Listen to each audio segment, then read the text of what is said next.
Welcome home Pedias, ketemu lagi dengan Kanidia. Kanidia balik lagi di section bebas belajar bareng Pedias. Dan kita bakal bahas materi mikro lagi nih. Tapi seperti biasa, sebelum lanjut Kanidia mau ucapin terima kasih banget buat kalian yang udah senantiasa mensupport dengan cara subscribe, like, dan share video ini sebanyak-banyaknya ke teman-teman kalian, biar kita bisa saling berbagi ilmu yang bermanfaat. Dan pastinya Kanidia bisa terus semangat nguploadin video ke kalian. Langsung aja kita mulai materinya.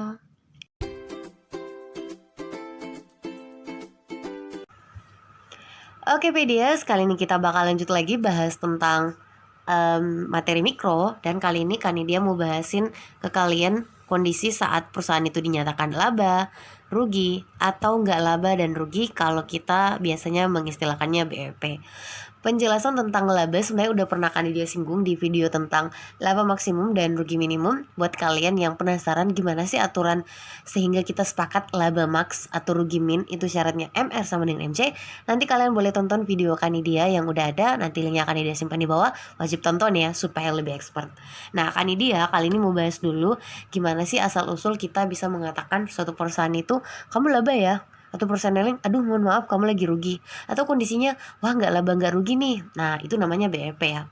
Jadi kalau kita ngomong laba dan rugi dan seterusnya, ini sebenarnya cuma berawal dari satu rumus aja. Jadi mereka itu punya rumus yang sama, yaitu apa? Iya, total revenue kita kurangkan dengan total cost.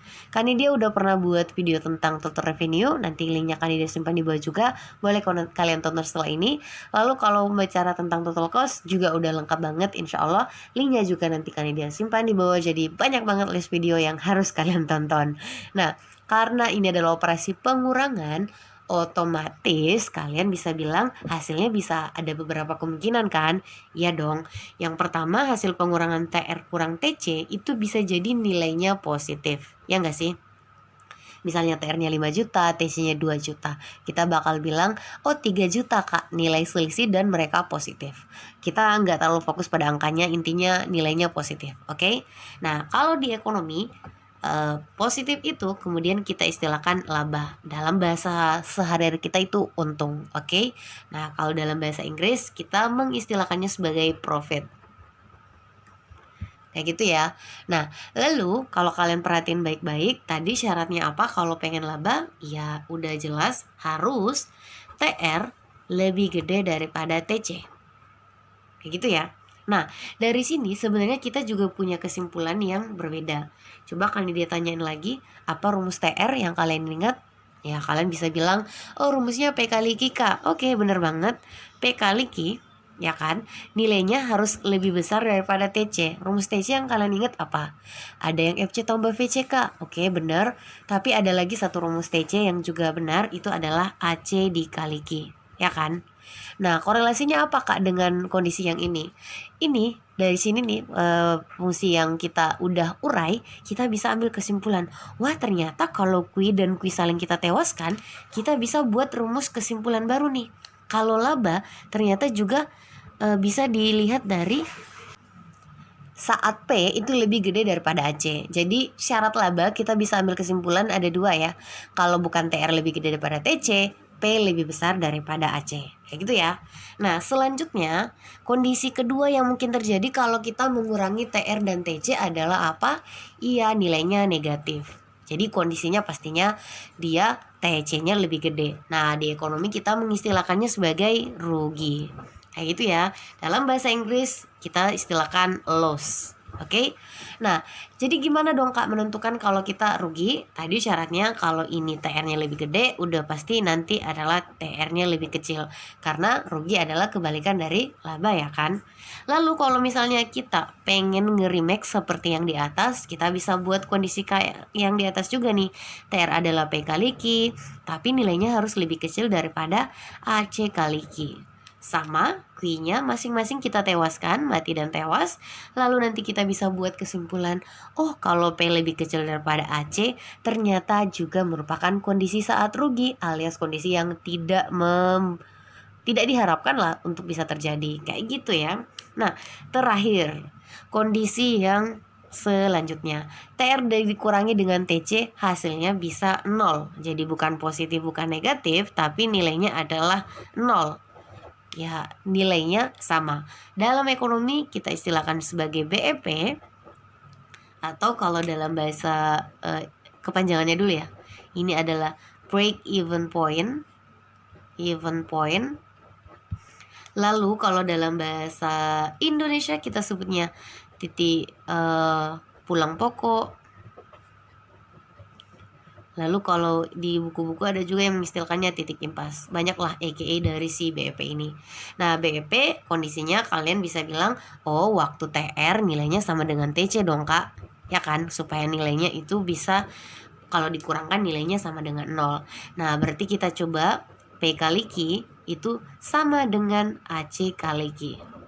Sama, kita tewaskan masing-masing Q dan Q, dan nanti kita bisa buat kesimpulan, oh kalau BEP, P-nya ternyata tepat nilainya sama persis dengan si average cost.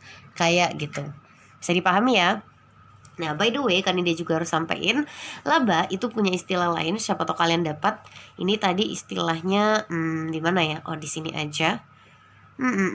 Di mana? Di sini aja ya. Ini namanya laba supernormal. Ini dalam istilah yang akan sering kita dengar kalau kita ngomong kurva pasar ya, sering banget istilah ini. Dan kalau break even point di ekonomi kita istilahkan dengan laba normal. Jadi jangan kaget, laba normal ternyata BEP ya, itu istilah yang diistilahkan dalam ekonomi. Oke, kayak gitu ya. Nah, lalu Kanidia kemarin udah sempat singgung kan, kalau kita pengen mencari laba maksimum atau juga misalnya rugi minimum ya. Itu kemarin syaratnya adalah ya harus nilainya MR itu sama persis dengan MC. Oke? Itu adalah kondisi yang kemarin kita udah sepakati. Kalau kalian belum paham, nonton videonya nanti ya. Nah, sekarang kalau misalnya kondisinya mereka nggak MR sama dengan MC, ya kan? Jadi kan ini kondisi yang ideal nih ceritanya. Tapi bisa jadi muncul dua kondisi lagi dong. Kondisi pertama dan kondisi kedua. Kondisi pertamanya adalah MR-nya lebih gede daripada MC. Lalu kondisi kedua MR-nya malah lebih kecil daripada MC. Yang mana kak yang lebih baik? Jawabannya tidak ada yang lebih baik dari kondisi MR sama dengan MC. Maka kita harus muter otak, membuat kondisi yang sudah terjadi itu mengarah ke MR sama dengan MC. Nah, gimana caranya kak? Kita fokus ke bagian pertama dulu nih. MR lebih kecil. Yang kedua dulu supaya logikanya bisa lebih cepat paham. MR lebih kecil daripada MC. Di sini yang lebih gede yang mana? MC alias tambahan biaya. Nah, kalau tambahan biaya terlalu banyak, ini kan harusnya nilainya disama dengankan kan. Nah, caranya adalah MC yang kebanyakan harus dikurangi supaya nanti bisa nilainya sama. MC yang kebanyakan bisa dikurangi dengan cara mempengaruhi jumlah produksi. Nah, baiknya kalau MC-nya kebanyakan, jumlah produksi kita harus kita tambah atau malah kita kurangi. Iya, jawabannya jumlah produksi kita justru harus kita kurangi supaya MC-nya bisa berkurang dan nanti bisa kembali ke kondisi ideal MR sama dengan MC. Next time bakal dia jelasin versi kurva gimana cara membuktikannya. Nah, kalau misalnya MR lebih gede daripada MC, dilakukan aja kondisi kebalikan. Ya, MC-nya masih kurang, ya kan? Oke, kita tinggal ubah jumlah produksi kita, harus kita tambah supaya bisa kembali ke titik yang paling ideal MR sama dengan MC. Kenapa? Karena kalau MR MC nilainya sama, kita laba maksimum ataupun rugi minimum. Dan itu adalah kondisi terbaik ya, first best condition untuk seorang produsen. Iya, Kanidia rasa udah cukup panjang penjelasan kita untuk laba, rugi, dan BEP. Semoga kalian paham dan senang dengan video Kanidia. Dan kalau senang, boleh support Kanidia dengan cara di-subscribe, like, dan share video ini sebanyak-banyaknya ke teman kalian, biar Kanidia bisa terus semangat ngupload video. Itu aja kali PDS, jangan lupa bahagia, dan semoga kita jadi orang yang selalu sering bersyukur. Alhamdulillah. Sampai jumpa di video Kanidia yang lain. Assalamualaikum.